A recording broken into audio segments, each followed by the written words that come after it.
world where people strive to conquer the digital landscape, the best leaders are moving forward and planting flags. This is the Oil and Gas Digital Doers Podcast, where you can hear about the thrill of digital victory and the industry's best guidance on how to win, with your host, Michael O'Sullivan.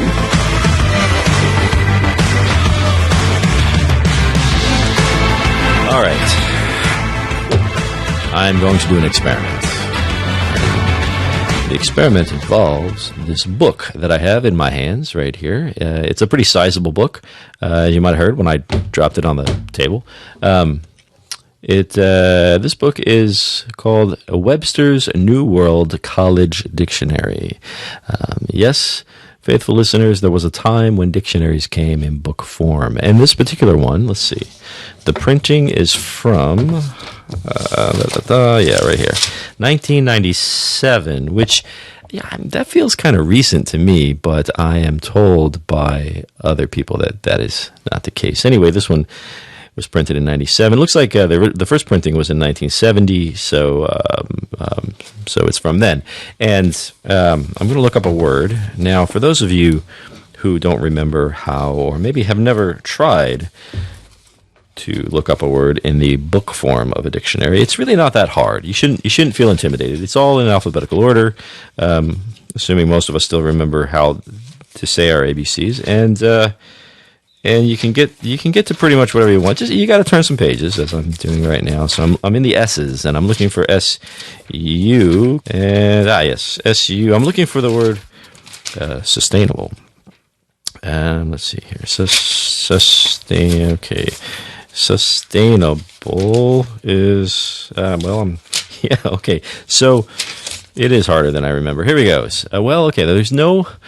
There is no definition for sustainable. There is only a definition for sustain, under which it says that sustainable is an adjective form. Oh, there's 8 definitions. Let's see. I'm going to sum up. To keep in existence, keep up, maintain, prolong. Also to provide support, sustenance, which is, of course, the same root word. Nourishment, to carry the weight or the burden. To strengthen the spirits, to encourage, to bear up against, withdraw. Easy for me to say. Endure or withstand.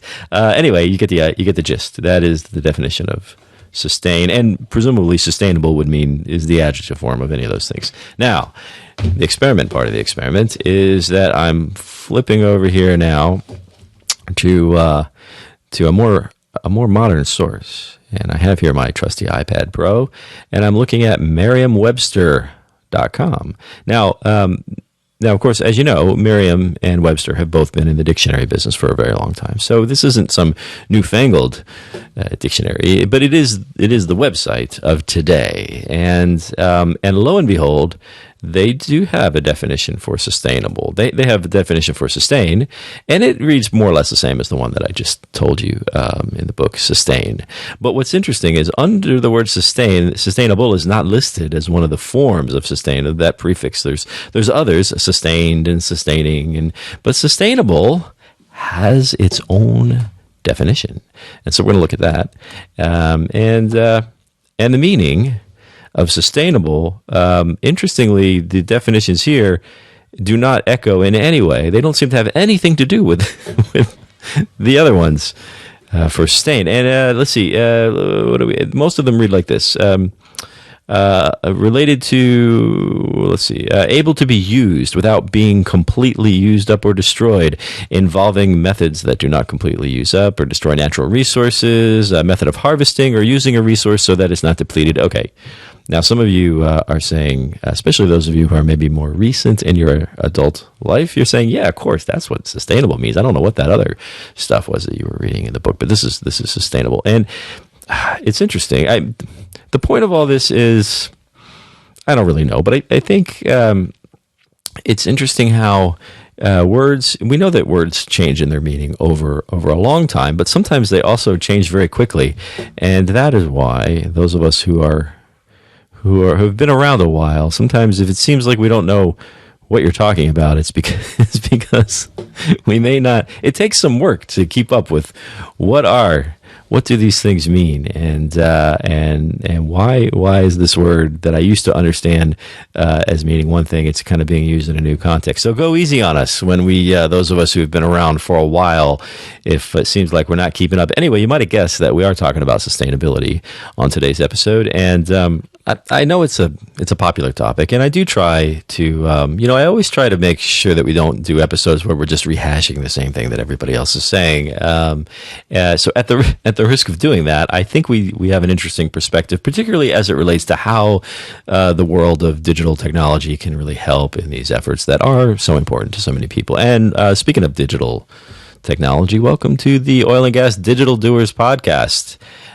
Being brought to you right here on the Oil and Gas Global Network, which is the largest and most listened to network of podcasts for the oil and energy industry. And this show, this episode and every episode on this show is made possible by our very good friends at Hewlett-Packard Enterprise. Now, you've heard me talk about them before. You know that they are friends of the oil and gas industry. They're great friends of OGGN. We do a lot of stuff together, and they're just good people, but they also have a lot of great capabilities when it comes to all of your digital ambitions, which I know you must have, because if you're listening to this podcast, then you must have digital ambitions. And the folks at HPE can help you in ways that maybe you haven't thought of. And in particular, have a look at something.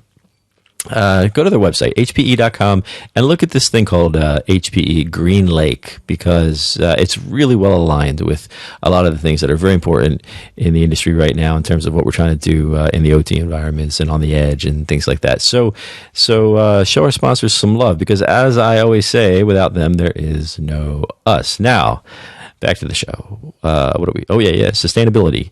Actually, I'm looking at my little timer here, and it's telling me that I probably should have stopped talking already by now. So, ladies and gentlemen, please welcome to the OGGN Spotlight, Kyle Kelin and Muge Wood.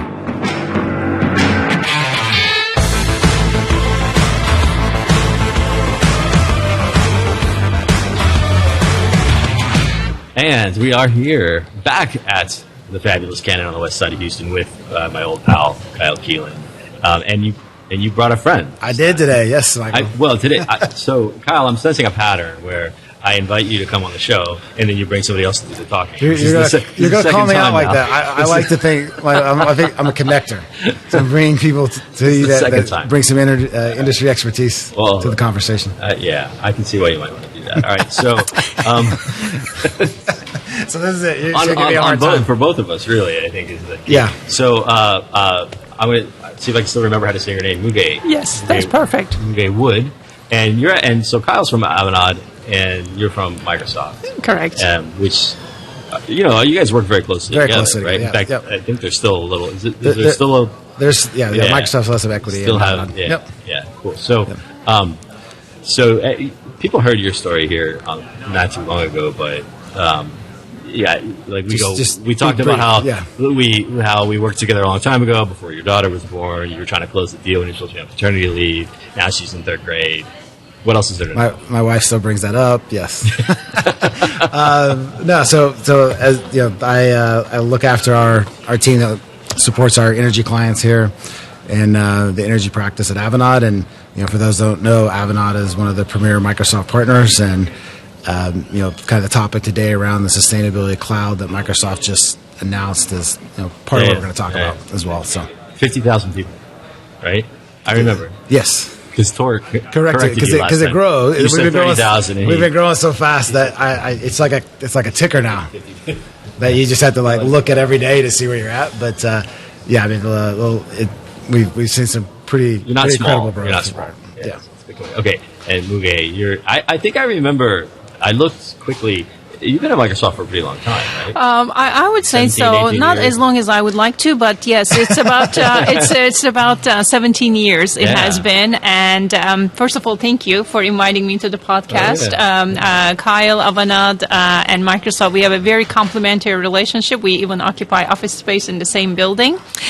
So in my current role, I am responsible for Microsoft's energy industry solution strategy for customers in the Americas America's time zone in our consulting business. So that's quite a mouthful, but ultimately it comes down to Microsoft's increased investments in the energy industry that we have been making to help our customers be successful and really help translate the capabilities in Microsoft's platform to energy industry business outcomes. And what does that look like? So as you called out, I've been with Microsoft for 17 years in a variety of roles. All out of Houston in customer-facing roles. And the one just prior to that, I came to this role in December, was to run our Microsoft Houston Technology Center. I saw that. Right. One of the coolest jobs at MTC. Microsoft. Yeah, that was MTC. That was a really cool job. I forgot about that place. I haven't been there for a long time. Well, it has been facility-wise, it has been closed for 2 years, but all our engagements have been virtual with our architects. That has been going well. We also use that time to update the facility, so now it has even more energy industry specific experiences. We actually showcase one of Avanade's solutions, Connected Mind solution, for some time. So it's all about team energy. Cool. All right, good. So 17 years. So that puts you there 2004. 2004, yes. Not too long after the dot-com disaster. Right. And then things were starting to pick up a little bit. And so that's a good stretch. I mean, you've seen quite a lot of different things happen. Right. It was interesting. When I first started Microsoft, my job was to help position Microsoft Office capabilities to our energy industry customers. And that was a paperclip guy. That was a whole different era, right? You downloaded software to your computers and you ran it from there. Yeah. And then I had the chance to experience the transition to cloud, but also transition of Microsoft culture to the cloud. So it's been a good run. Prior to Microsoft, I should call that out, I was with Accenture for 10 years in the business process consulting practice, again working with energy industry customers. So it's been a good career, All right. Excellent. Yeah, that's. I forgot about that little paperclip guy. They're bringing him back. It's like retro now. Is it? It's like vintage Microsoft. I do know. I have noticed that in the last few years, there's been a number of, I know, various industry friends that I have that have ended up, that you guys have hired. Yes. It's part of that sort of like getting the industry expertise. We are still hiring. It's sort of stealing people. Sparrow, is Sparrow still there? Sparrow Bergdahl? Is he still? He's still there. He's part of our Azure Energy Engineering team. Doing a fantastic job. Yeah, he's he also maybe not so little known. You may not know this about him, but he did at one time. He and his wife won some sort of like best dressed social award in Houston or something like that. So really, next time you see him, and ask him why he doesn't answer my texts. I will do that. All right, so we are. You mentioned we're talking about sustainability. Let's start with because as soon as you say that word, everybody goes, "Oh yeah, right, sustainability," and then you go, but then we all have a different idea in our head as far as what we might be talking about. So, context-wise, what are we aiming at? Yeah, I think absolutely, and you're right. Like we were even just talking about before we started airing that I often go straight to emissions, methane emissions, because I'm kind of thinking about it from an oil and gas perspective right now and what we could do today. But Muge brought up like, hey, it's obviously much broader than that. There's environmental impacts beyond just emissions that we need to be accounting for, and a lot of companies are when they look at, let's say, upping their sustainability game and start to track different metrics, they're thinking about it way beyond just emissions. So, you're talking about oil and gas companies included, or just the world in general? The world in general. The world in general is talking about it. So, and so we want to. I think today we want to mostly focus on the breadth of those areas, but also particularly the problem of tracking. Right. And what else? Like what's the problem area that we're really? I mean, really, Muge, feel free to jump in, but there isn't really a great way to track it right now. It's all, most of my clients are doing it very differently. There's a lot of spreadsheets. There's a lot of downloading data from like the EPA and other sources. And for most of that, that's sounds just perfect. That's how we do everything. Yeah, that's how we do it. I mean, we talked about Office. I mean, Excel is getting a lot of airtime on that. Yeah. But I think too, like that's really hitting on just scope 1, and then when you start trying to track your supply chain in like scope 3. I mean, it almost becomes unsustainable. Pardon the pun. Yeah, that's right. I think you're right. Sustainability can be very broad. We are talking about the environmental impact across multiple dimensions. It's methane emissions, it's ecosystems of the oceans, it's water management, all the world's precious resources. But I think when we look at one of the largest contributors, methane emissions and CO2, I think there's a lot we can do there, and we are doing there collectively. And one big part is how we can capture where we are today, establish a baseline in terms of recording, reporting, and understanding insights as to where we are, so they can guide our actions in the future. And, it's a complex problem. Because of the scope of direct, indirect emissions, all the manual aspect of reporting, capturing, and there's a lot of opportunity there to automate it so that we can actually focus on the insights rather than the manual effort of trying to piece the data together. I mean, I think also on top of that is the accountability and audibleness or being able to audit whatever a company's being putting out and having a good source to be able to do that.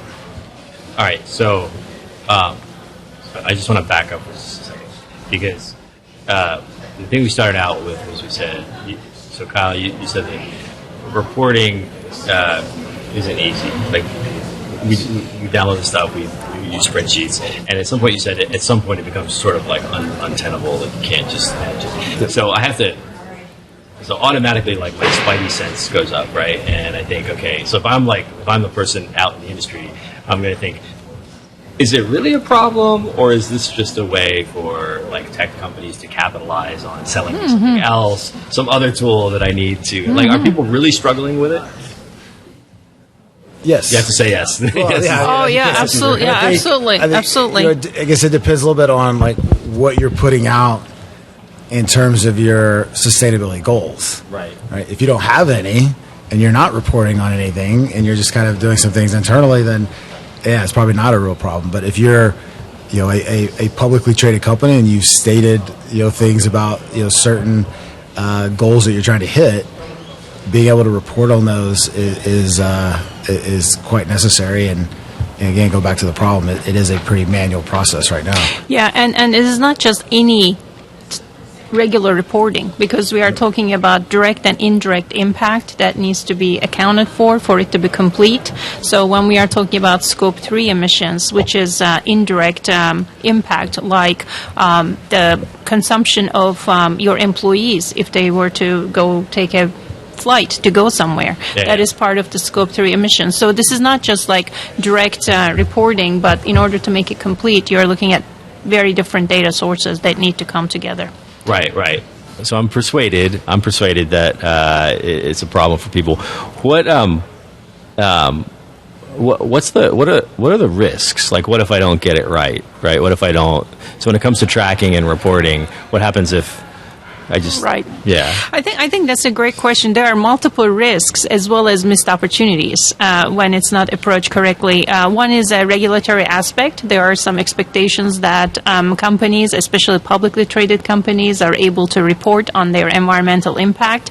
Actually, their customers demand to see that in projects, contracts. There is a social, environmental responsibility. Employees want to work for companies in general who are socially responsible. And then finally, there's a whole opportunity here to reimagine the business as a more sustainable business where supply chain is revamped ultimately. So it is not just regulatory, that's certainly a key, but also the opportunity to develop sustainable services and products that can open new revenue streams and opportunities. Okay. That seems so. Everybody is So we're at a point in the industry where, like, everybody is taking this seriously, right? Everybody is making this a priority. Which wasn't necessarily the case a few years ago. Right. It wasn't always the case. Yeah. So we see that everybody's being a good citizen as far as this goes. As far as intent. As far as intent. Yes. Right. As far as intent. As far as intent. So. And you mentioned, all right, so I can't remember, you mentioned this sustainability cloud thing, and I can't remember if you mentioned it before when we were talking or since we started recording, but I think right at the beginning when I did the introduction. I said something cloud. about sustainability cloud. Okay, all right, so the reporting is a huge problem or a big challenge, and we are trying to, I mean, the industry is trying to improve. It's trying to not be the kind of thing that where we do stuff in crazy, cumbersome ways anymore, right? Right. So Microsoft saw an opportunity, I guess is what you're saying. Right. And I think it's this area is interesting because we saw an opportunity because of our own sustainability journey, which we have been on for a decade, to see how we can remove carbon from our own operations, like the way that our data centers are powered across the world, our own waste management, water conservation. So we've been on this for a while, and then we learned a lot in terms of the importance of data in the whole journey, which really informed our approach in going to market with this and to provide value to the customers and the industry that we serve, which ultimately has become the Microsoft Sustainability Cloud, which is becoming available this spring. So, another cloud. Another cloud. Clouds are everywhere. The clouds are everywhere. Yes, they are. They're. So sustainability cloud.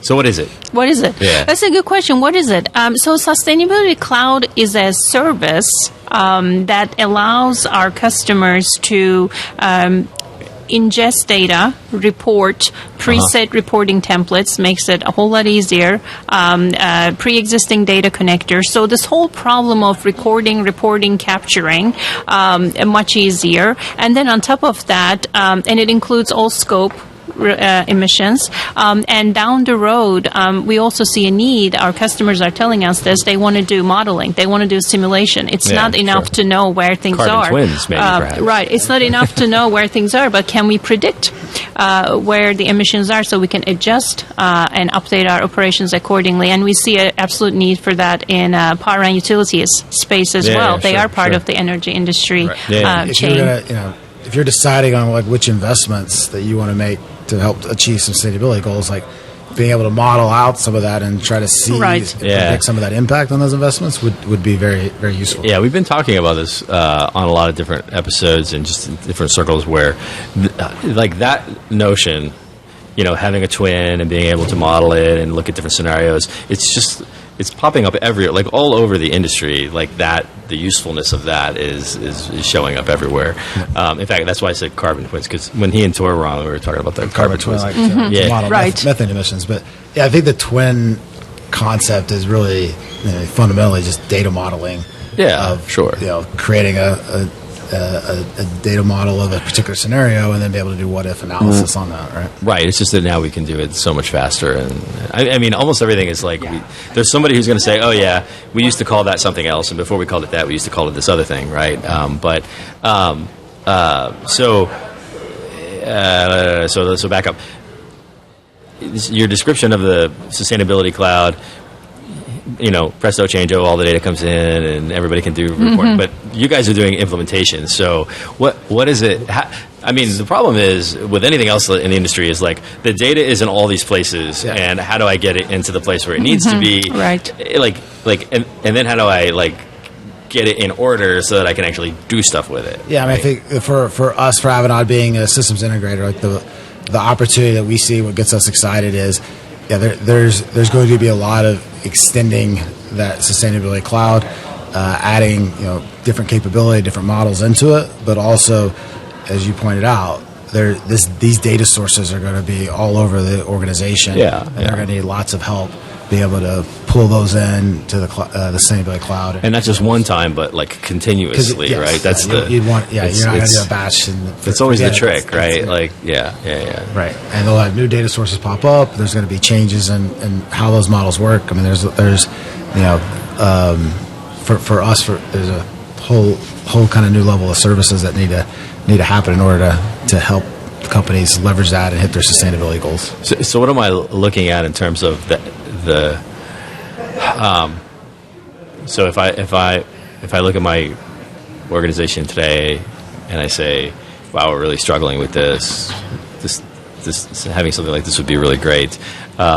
What's the how long does it take, and how hard do I have to work, and like what's the because and the reason I always kind of bring this up is with a lot of things is because there's new pressure in the industry, right, to be able to realize value, and we talk about this, being digital doers, right? It's just not about the tech itself, but how do we actually get value from it? And it used to be that you could kick off these multi-year projects in oil and gas and nobody batted an eyelash, and now everybody wants, you got to be able to show time value. To value is time to value is like yesterday. Well, nobody has patience for multi-year projects. Sure, right? So how do how do you take something a complex problem like this and get it into the business so that people can see value quickly?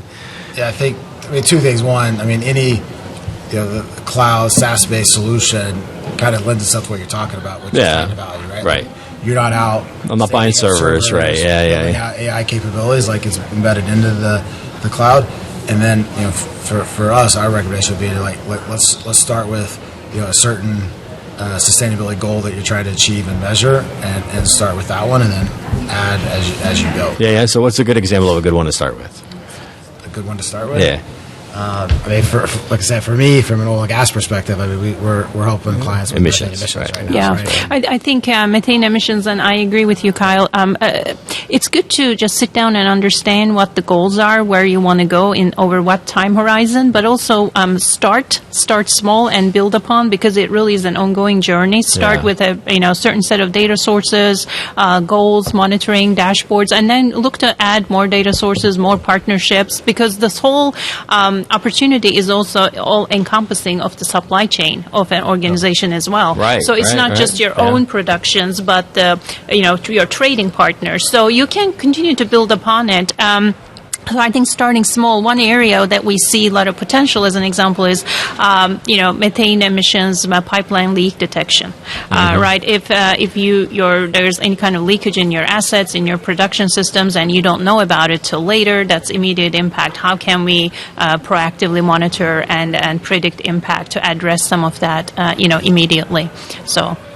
Yeah. Okay. So that's good. And you mentioned partnerships, and I want to get back to that in a second, because that's always. Partnerships is always an interesting discussion these days, because the industry is much more open to partnerships than it used to be. But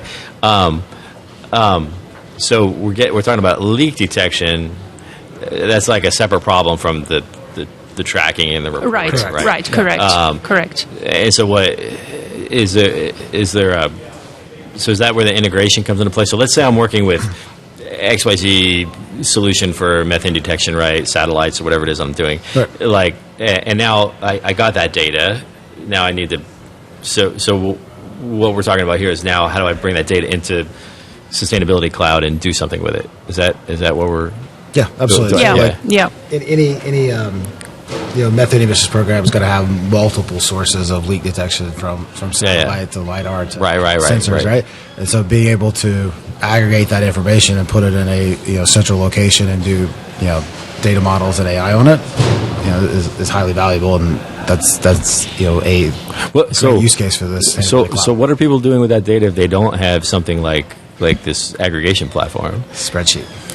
Yeah, really? lot of spreadsheet. Sure, I think we experienced this even at Microsoft in the early part of journey with this. When you're talking about reporting, environmental reporting, it can be a lot of manual efforts, and then think about repeating that over time. So it can add up to a lot. Not to mention the accuracy. We can question that a little bit too, given the manual aspect of the process.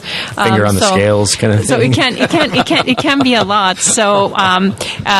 Because I think where we want to get to is just connect to your largest sources of emissions production, make that visible, have some targets, so at least you see where you are, and you're going to see near real time, where these things are trending, so you can take action. As opposed to waiting for someone to go out there, inspect it, and tell you, Well, that's kind of what we want to do everywhere in the industry. This is fascinating though, because I hadn't thought about this, because I've had people on the tech show, various companies with really cool solutions like you mentioned satellite and LiDAR and all these, for the methane detection, and we always talk about all the things that you can do with the data, but I haven't ever really asked them, like, where does the data go? So now And I think it's as things are early, you typically end up with like these point solutions. Yeah, and sure. It ends up getting siloed, and that's how we end up with data silos. Which is and all that, right? Well, we're experts in data silos. We specialize in those. That's right. Right. Yeah. And I want to go back to what Muge said about the supply chain, because one thing to think about from like an oil and gas perspective is, they have obviously their emissions challenges and other things that they're working on in like production or normal course of their doing business. But they're just a company like back office kind of emissions and environmental impacts, just like any other company, right? And so whether it's how much their employees are traveling, the electricity in their buildings, like all of that stuff adds up as well. And so the Sable Cloud is able to track that, and I'd love to get your opinion on this, Muge. I think there's a network effect that could go on with this as well. Right.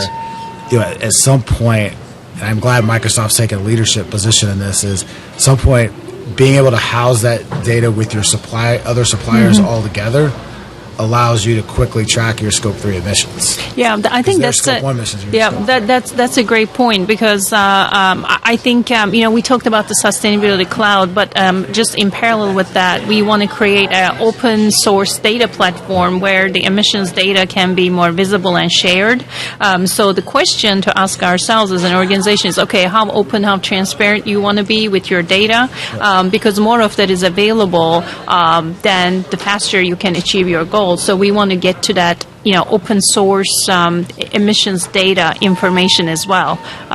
This is scary territory now, right? There is some of that data is sensitive, right? And if you are, and I think we started with, hey, we are assuming everybody's a good actor now and wants. To make a positive environmental impact, but as you didn't, Muge said, you would not want to be in the sustativity cloud if you start opening up your data. A little bit more, or you might even have the right intent, but if I'm not there yet, it's a little embarrassing when people see that I don't haven't, or so it's a new level of accountability. Right. But I think so. I think in the oil and gas industry of 20 or even 10 years ago, that would be a non-starter. They'd be no.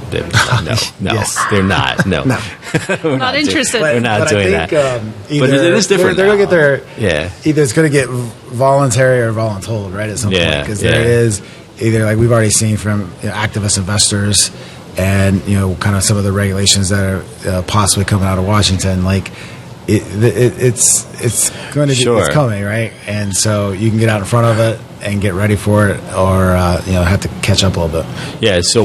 So what comes next are the companies, the tech companies and the security companies that specialize in like fraud detection and fraud investigations and things like that. That'll be the next piece of the industry that develops. But all right. So you mentioned, but when you mentioned partnerships, right?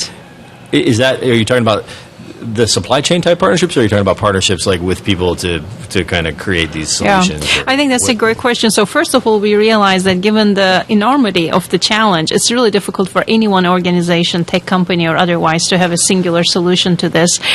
So one aspect of partnerships is investing in technologies to help us give more options for sustainable energy sources. So we have invested in Climate Innovation Fund, transfer to net zero. So, variety of partnerships. So I'll give you an example, which I'm personally excited about. This is with a company called LanzaJet, and they are working on some new technologies for sustainable jet aviation fuel. They are building their facilities in Georgia, and as we know, that's one of the most difficult things, right? Decarbonizing the aviation industry. But the point is, I mean, there's Batteries some, are tough in that business. right, I would It's say. really So, not gonna work. so I The mean, there's physics. some really interesting ways of looking at bioenergy, looking at capturing hydrogen and turning it into sustainable sources Sure. of energy. So I think we're investing into those types of partnerships.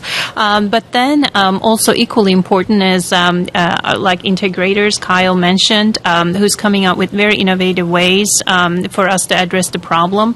And I'll give another example, which is publicly released back in August.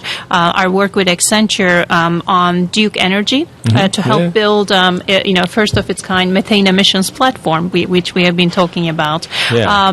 And then, Is that a platform like for tracking and reporting, like Right, you're talking about right, here? that's right, And that's then, right. And then doing the modeling and the Yes. and the analytics. And detecting everything. satellite Yes. imaging, Yeah. satellite imaging to detect pipeline leaks. So specifically for methane. Yeah, specifically for methane, and then you look at then some of our other partnerships with like Ecolab, looking at water conservation. You look at Iconics; they're all about smart spaces and how to manage energy consumption in buildings based on occupancy through a digital twin. So there are multiple facets, and we have got so much innovation that's happening out there, existing and new players. And I think we put that ecosystem together, it becomes really powerful. Yeah, it seems like we reached this, like starting. Again, speaking for oil and gas, getting serious about digital, what we now call digital transformation. 2017, 4 years ago, something like that. Like the first 3 years were mostly about understanding these new capabilities and proofs of concept and pilots, and just kind of like what is a digital twin? How do I get this operational data from these old systems and put it in alongside, like all of the kind of the underpinnings we spent, but then all of a sudden it seemed like it kind of everything came together, like reached critical mass, and we got a lot of this stuff figured out, and now we can go around and with all the different companies that are participating, all of a sudden we can take these capabilities and deploy them and use them in lots of different ways, right? I mean, it's just like accelerating, like Right. we're doing it here, and we're doing it here, and we're doing it here. Yeah, and so I think it's just an amazing time because other factors are accelerating this as well, like electrification of vehicles. Yeah. Right? What does that do to the energy industry? And then, you're absolutely right. Oil and gas industry, I think, they've been masters at collecting data. There are sensors everywhere. Millions of data points are streaming We have no idea what all to do the with time, right? See, that's the point, right? All this data is coming at you. What do you do with it? Yeah. So, but we are coming collectively with new capabilities to make sense of that data Right. in a proactive manner, and even giving us sense of forward-looking view, Yeah. not Yeah, just near real time and backward, but even forward-looking. So, Right. so the capabilities are evolving. It's kind of interesting because the challenges, in a way, are just similar or same in terms of data aspect, but we have new capabilities and new external factors Right, that are exactly. serving as accelerators. Motivational Right. incentive points. Did you have some? I was going to tell you that, it kind of reminds me of, like, if you ever, if they're building like a building down the street from you, and you like a grocery store, and you drive by, and Nothing. and then all one of a sudden, day there's a building there, right? Exactly. And it's because I got to tell my wife this, like the amount of time it takes to lay the groundwork, Right. and the dirt work, and all that. Which Put you all the don't plumbing, really put all the can't plumbing see. in, right? All of that, yeah. But after they get to that slab, like the rest of the building goes up really quickly, and fast. I think it's kind of this. It's a little. It reminds me of that where, like you said, like a lot of that foundational. Technology work and understanding it, and the data pieces of that, we can now build on top of it of things that you can see pretty quickly and get to market. Well, and like you said, the nature of cloud-based software as a service accelerates things. Also, all of the different, compared to back in olden times when, well, you probably, I grew up in the consulting world, and I remember like managing these projects that, were death marches because, Right. It was so much work to build all of everything from the ground up. And now we have you use all the tools that the cool kids are using to put, you can assemble solutions and applications and things so much more quickly with all the open source stuff, with all the, we're not like down in the trenches anymore. Every time we want to create a new solution for something, we can put things together pretty quickly. And I think you made a great point around acceleration. How can we accelerate getting results out of this? And I think, industry clouds, Microsoft has been talking about sustainability cloud are just that, accelerations and starting points to get off to the races. And then there's always that additional layer that you can add on for your specific needs. But how can we go faster, right? Does each and every one of us need to build the foundational solution? Maybe not. No. We just start with something, and exactly. So, what? All right. I'm looking at the time here. We could probably got a couple more minutes. Anything else in the way of like a good story? And I know a lot of these initiatives are new, so people aren't at the end of them, right? They're not looking back and saying, "Here's what we accomplished." But what as you're working with customers, what are they learning as they're starting to get like in up to their knees and in up to their waist? And so for those of us who aren't in the water yet, what can you tell us? Yeah, I think I'll take the first. Like going back to the Duke story of. Like phase one of that was, okay, we have satellite imaging, we need to detect a leak, right? But then what? Yeah. And so phase two has been, okay, how do we then create action and a work order and things to try to go out and resolve that, right? And so I think, some of these things, the action part, while obviously detecting it, reporting it, knowing kind of what you need is important, the action part also needs to follow pretty quickly. Well, and then the data from that needs to come back in, right? So it can be part of how many false positives are you getting as a result? Are you sending a poor technician out? Or your forward looking is not going to be very good. Right? And I think just like any project, technology is means to an end, right? Just because you have a dashboard doesn't mean you now have a sustainability leadership in the marketplace. It's just putting together the strategy, the governance in your organization and embedding those principles in your culture. As an example, what are you going to do with the insights? How are you going to turn that into a continuous learning, refinement, improvement strategy? And how will everyone else rally around that, different roles? What is the role that everyone is going to play? So I think it's good to consider these elements and also look at the bigger picture down the line. How can we extend it to the supply chain and make it more efficient, make it more sustainable, and make it more profitable?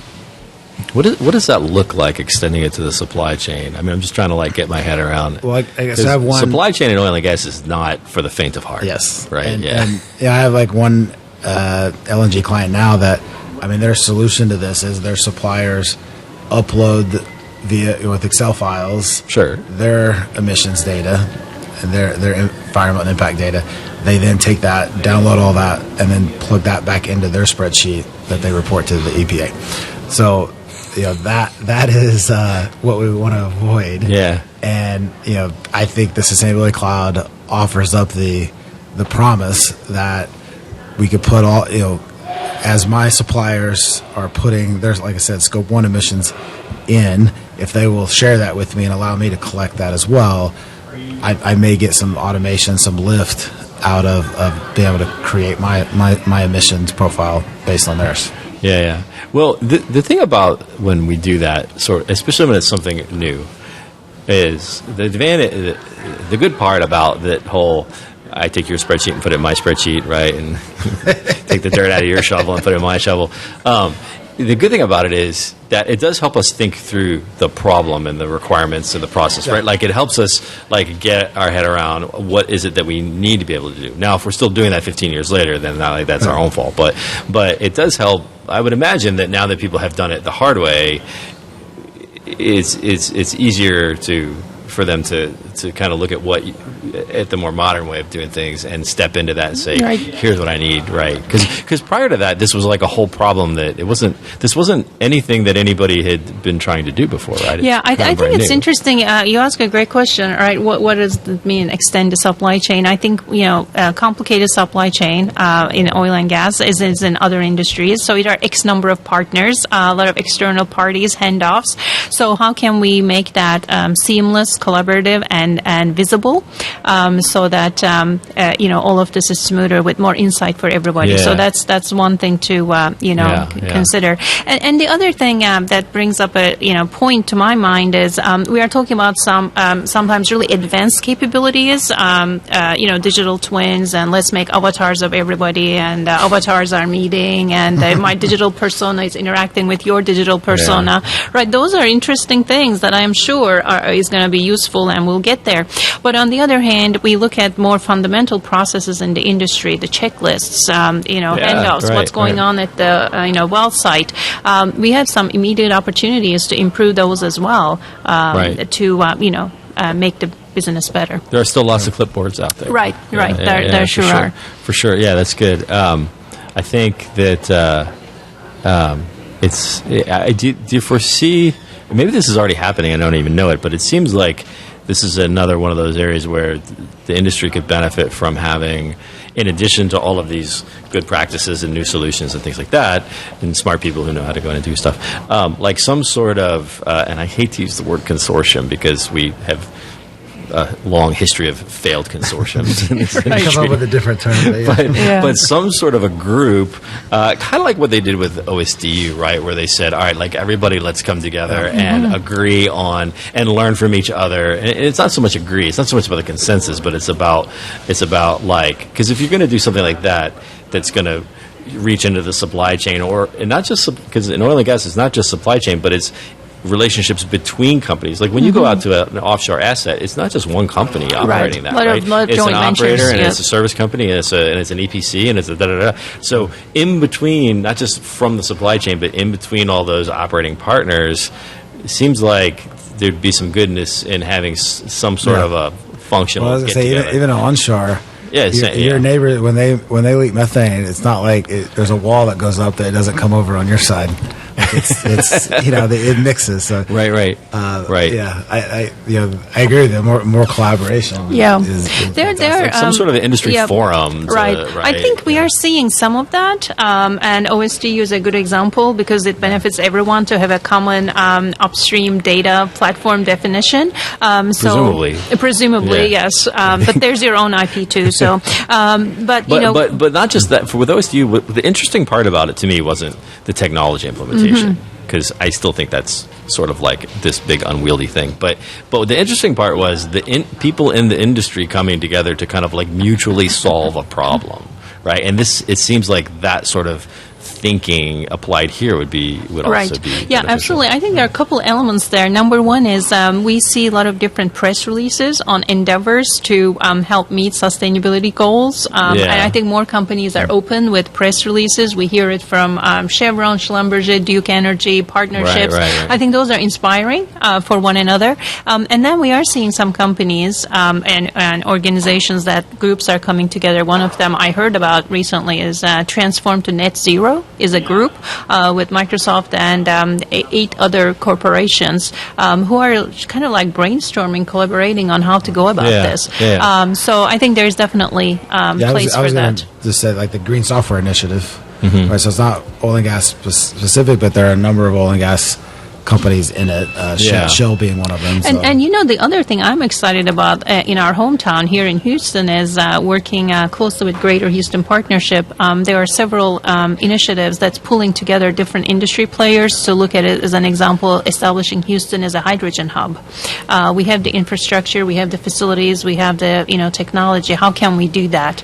So there's a task force getting launched on that. The University of Houston is looking at it. A lot of different universities are looking at it, and all of them draw upon key industry players. Yeah. I think, in fact, OGGN's got another podcast hosted by Joe Batir, who is he's a geothermal geologist, and they look at all the energy transition innovations that are coming out. He's very excited about that hydrogen thing that's potentially happening here in Houston. He's very excited about it. All right, so this is good. So we should probably wrap up because I think we don't want anybody to change the channel, and I think Muge, we got to get you on your way. So, but thanks for making any like parting advice, thoughts, anything, or how do people learn more about this if they want to learn more about what's it called? Sustainability Cloud. Sustainability I completely Cloud. left my brain Yes, for a second. Sustainability Cloud. Yeah. So what nuggets of goodness do we want to leave people with? Yeah, I mean, I think that's a good point. So first of all, you can always talk to Microsoft for sustainability initiatives. Guy. You just look for the little yeah. paper. So we moved a little away from the paperclip, but we still have some good stuff. You can sign up for the preview for Sustainability Cloud. You can talk to your Microsoft team, and there's just a lot of really good research out there. Okay. You kind of have to really roll up your sleeves and start learning. I mean, we are not all going to be sustainability experts, but we can learn and build upon what we know to care about it. Good. So we can all play our part. Yep. Just start. Anything from you? Nothing? Just start. Just start. That, yeah. There's a what's the Chinese proverb? It's the march of like 1,000 miles starts with one step. It's something. It really does. There's a guy over at Reveal Energy Services. His name's escaping me, but he used to be at Sigma Cubed. Anyway, heads up software development, and his saying is always "shipping code wins," right? And if you just take that same notion, shipping code wins. And if you take that same notion and say, just start, just get going. Yeah. So, all right, good. Well, Muge Wood, Kyle Kelin, appreciate you guys coming out here to the Canon. So this is your first time here? It was my first time here, and I love it. I think I'm going to return. I saw the library space. I'm supposed to be quiet, but beautiful setting. So we're going to have. Awesome. So we are having our monthly industry mixer here this Thursday. Oh. So for the people who are hearing this episode, it will have been too late, but it's not too late for you. And then of course they're always on the last Thursday of every month, and we have a bunch of people come out, and we have a panel discussion, and so so you should come to. One Oh, of that's those. awesome. I certainly will. All right, good. All right. Thanks for having That's us it. on. Thank Appreciate you. it, guys. I appreciate it.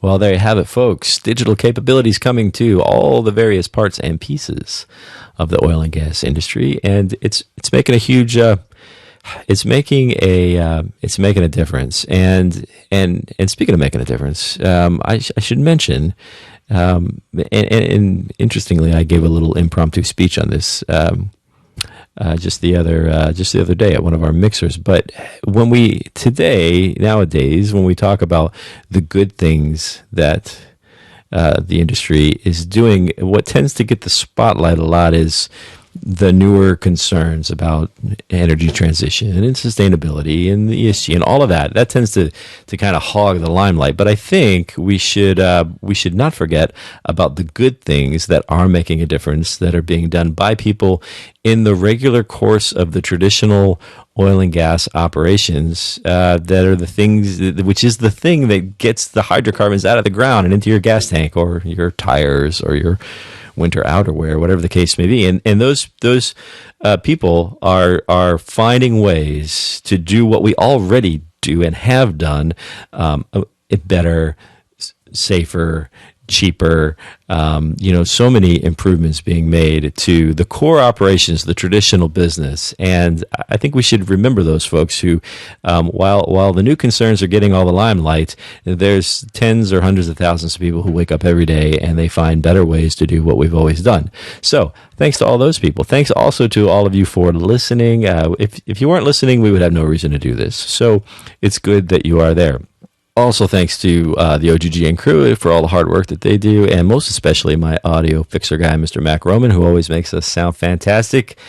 Who else did I forget to thank? Oh, yeah, and our sponsor, HPE. Always happy to be working with the folks there. Check out the sponsors, folks. They can do a lot of good for the industry. That's going to wrap it up. Just remember, anytime you're feeling a little bit down, you're feeling a little bit like not as sustained as you'd like to be in the progress that we are making in all of these concerns, just remember that you can always come here every single week to this podcast, and you can hear about real people who are getting digital done. Come back next week for yet another exhilarating expedition into the very real world of the best digital doers in the oil and gas industry.